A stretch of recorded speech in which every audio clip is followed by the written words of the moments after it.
Hey, Rocky. First of all, could you give us your thoughts on the match? First half, it seemed at least one giveaway led to their goal. I'm not sure about the second one. How do you think the whole match sort of played out in your eyes? I feel like my answer is always the same. Immediately after a game, right now the game is so fresh, but I would like to watch it tonight.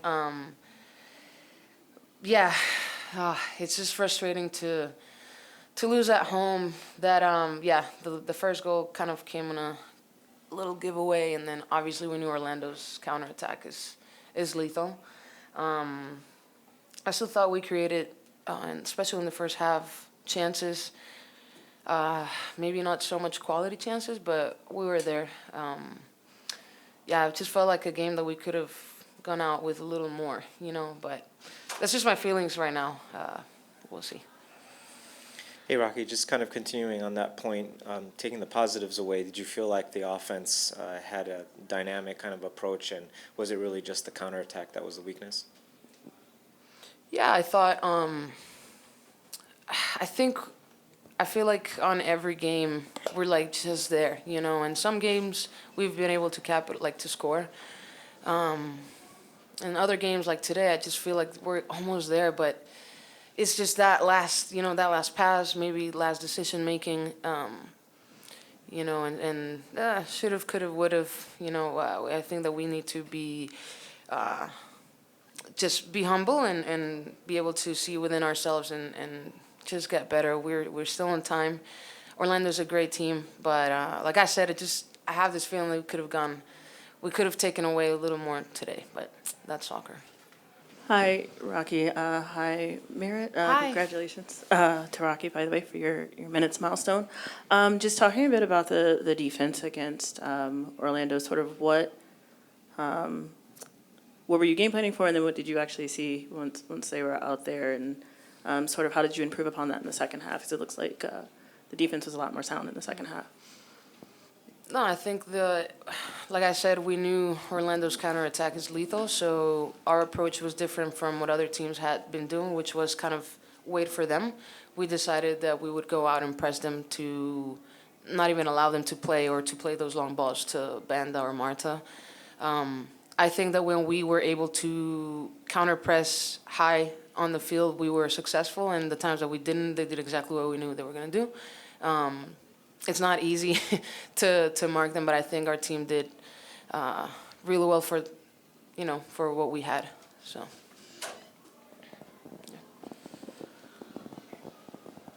Oh, am I answering that question too? Oh. I believe the first half, it felt like their first goal was against the momentum. I think we felt like we were on the front foot. We were executing our game plan quite well. I think if we give the ball away in dangerous areas, which I think on both goals in the first half we did, and they're very quick on the transition piece, and both goals were scored in transition. So I think from a defensive standpoint, we were executing our game plan quite well. I think we were winning the ball higher up the field. We just have to be better at taking advantage of the opportunities that we were given and putting them on their back foot. I think if we score a goal in the first 20 before their first one, I think that they were a bit on their heels, we aren't used to being pressed like this. We aren't being able to get out and find their outside players as easily, just to whip that ball into Banda and let her do her thing, or Marta to do her thing. They're great players, but I think when we don't, for lack of a better term, put our foot on someone's neck and then actually just be we're gonna kill this. You don't get any more momentum. We leave ourselves open to things like that happening, and that's where we got to be better. We got to sharpen up in the final third, because it's really hard to defend goals in this league. And when we create solid opportunities, we have to put them away.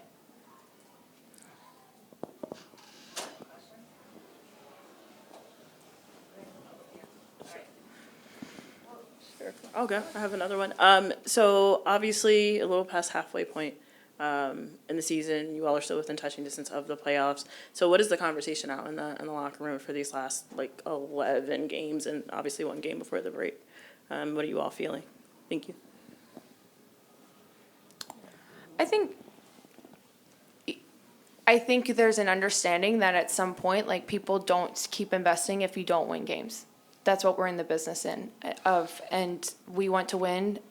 It's not for a lack of trying. I think the games like this, when you approach like opponents like Orlando and New York next week, it becomes really evident that like you have to pick up points against the Bay. You have to win games in that way, and you have to set yourself up going forward into these games with the momentum. And so, yeah, it puts a lot of pressure on us as a team, and we have to show up.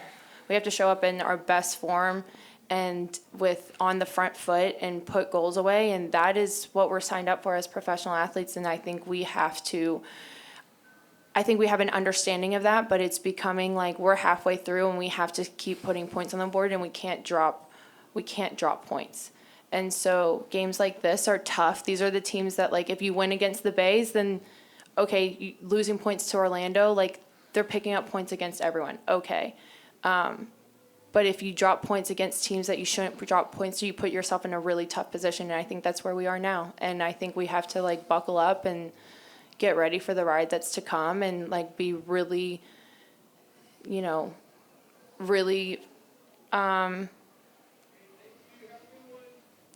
sorry, I'm like blanking. We have to be just really sound in what we're trying to do and what we're trying to obtain, and be committed to that. And you have to put everything out there. And I think this group it's not for a lack of trying. It's just we have to get it all right all the time in order to win games. And when you don't get it right, you drop points.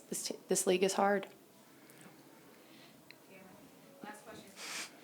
Yeah, just kind of on a different note, obviously tonight was Pride Night. Could you two talk about, the importance of having a Pride Night and just the celebration out there tonight? Yeah, of course. This is absolutely incredible. I think I started in the league in, 2013. It's 12 years now. There wasn't such thing as a Pride Night up until quite recently. I think within like the last maybe 5 or 7 years. So to see the shift and see like how much investment Angel City puts into putting on a night like this is quite special. And I think if you have played in this league, you know who really sits in those seats and who is a part of our fan base, and it is a lot of the LGBTQ community. And so for them to be seen and loved and celebrated, and to feel safe in a place that we love to be in, I think it's really special. And so I'm really proud of representing Angel City, having a Pride Night, and wearing the rainbow numbers on my back. So I'm so appreciative of everyone showing up. And yeah, it would have been fun to get 3 points, but it was really fun to see everyone in the stands. Yeah, I think,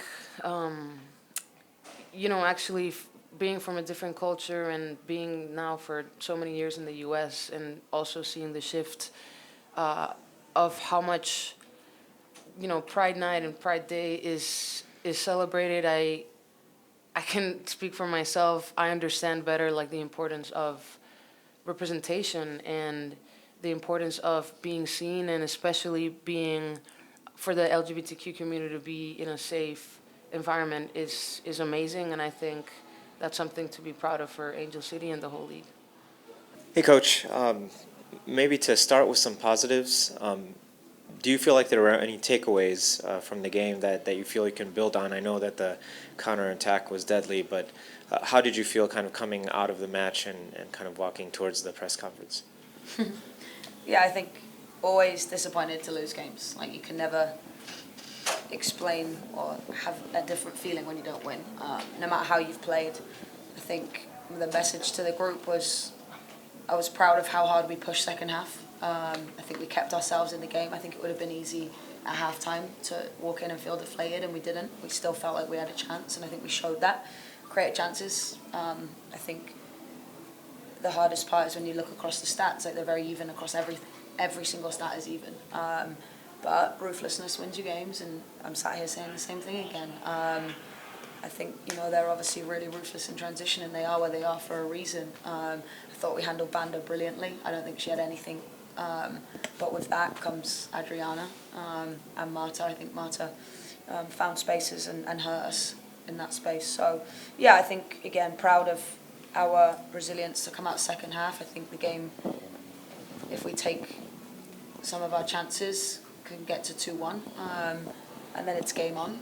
I think that third goal obviously is just a little token third goal at the end. I think even if we're sat here at 2-0, we'd still be disappointed.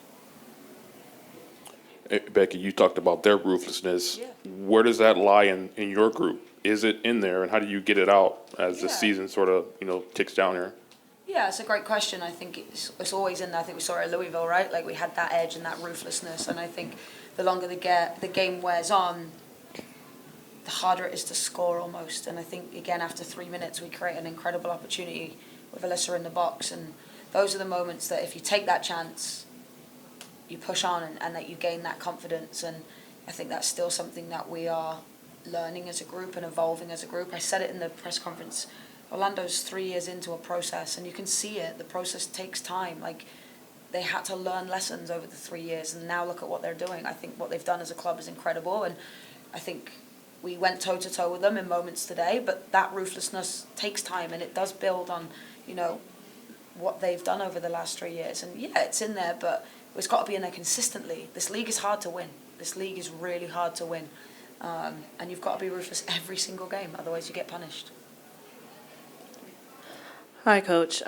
So you're at around the 14-game mark now, or Yeah. 15-game mark. What are your conversations to the team about next week and going forward with the last 10 games, knowing that you're 3 points off the playoff picture, but what do you do to inspire a run kind of like the one you had last year? And I think what I actually think is really important is that we come away from last year and we focus on where we are now. I think that's really important that we stay present. We know what work has to be done. Like, everybody in our group is self-aware. I'm self-aware. The staff are self-aware. We know where we're falling short, and we know that we have to be better. I do think the joy of this league is you get to go again and again and again until you get it right, and you can sit here and feel helpless, or you can sit here and you can take responsibility and own it and keep working and keep pushing. And that's what we're going to do. We're going to keep working. We're going to own what we need to own, and we're going to continue to push. I think when you look at, I'm going to call out Lizzetti. I think when you look at Lizzetti's impact off the bench tonight, and it's something she's just worked and worked and worked for, and she came on excited to be able to make an impact. And those players are really important in these moments. We have to compete internally, which will allow us to compete externally. And again, I think it's about, I haven't walked away from any of the 14 games and sat there and thought, wow, we didn't, come close or compete. I think results are everything, don't get me wrong. But I have not once walked away from a game and thought we were outplayed. Not once. Hi, Becki. We talk about, the ruthlessness, just kind of follow up on Damien's questions. You say there's work to be done. Kind of for you as a coach, in training sessions, what's your approach, the message, kind of what do you do in training, like physically, to, work on that ruthlessness? Is it finishing kind of, what's your approach to that? Yeah, I think compete is one. Try and replicate pressure in game situations. Try to make training harder than the game. I think all those things are really important. I think you strive as a coach to walk away from a session and you want to say training was brilliant, and actually it's the opposite. You want to say they really struggled, because then when it comes to the game comes a little more easy. And I think that balance is something that in my personal growth I'm trying to find. I want everything to be high level, perfect, excellent, but it can't be, because the game is not that, and the game never gives you what you expect it. So you have to be able to replicate that in training, and you have to be able to push people and compete with each other and hold standards and accountability. And I think those things are really important. You also have to be mindful of the turnaround, right? We had a 3-game week last week. Like, how do you do all those things whilst physically trying to keep people fresh? So it's you've got to balance it out. It's a juggling act. And again, I think it takes time to learn what groups need, and you don't have time in this league. You don't. It's ruthless. You don't have time. But I know that, my job is to keep pushing and keep grinding and keep finding the things that make this group tick and make this group work. Absolutely. And then just to follow up on your comments about, Elizabeth Eddy, what have you seen from her in training the past few weeks? Obviously making her season debut tonight, making an impact. Yeah, she's just gone all in. She just said, I want to play me. And I think, again, you have to make your squad competitive, and you have to compete in training, because now she's competing. Now everybody else has to start to compete. And I think credit to her. Like, she's been in this game a long, long time, and she hasn't lost that love for the game and that love to compete. And those are the players that you need to come in and compete. And she did that today. Yeah, one more. Yeah. Anyone have anything? Hi, Coach. Just also speaking on the defensive end, can you just speak a little bit about Giselle Thompson's growth, won a player of the match again, obviously, but can you speak to her performance today? Yeah, I think Giselle's come in and over even 14 games, and you look at the start of the season, she didn't even start the start of the season based on some injuries and her getting fit and available. And I think, again, she's another special talent. And I think when you look at the age of the players on the field tonight, again, we had Alyssa Kennedy and Giselle all start, 3 teenagers, and they're still learning and developing, and they're still, that ruthlessness comes with playing in the league. That comes with, do you feel contact in the box, do you go down? That comes with, do I go inside or outside on the dribble? And I think, those are the things that you learn as you play, and you learn as you grow into the NWSL and the games. But yeah, Giselle's development's been incredible. She's so talented, both sides of the ball. She's dynamic going forwards. She's brilliant 1v1 defensively. She's smart. She's just so well-rounded. And now, the next challenge for G is to up that again. And I'm never going to take it easy on her that she's got player of the match. I'm always going to find ways to keep challenging her.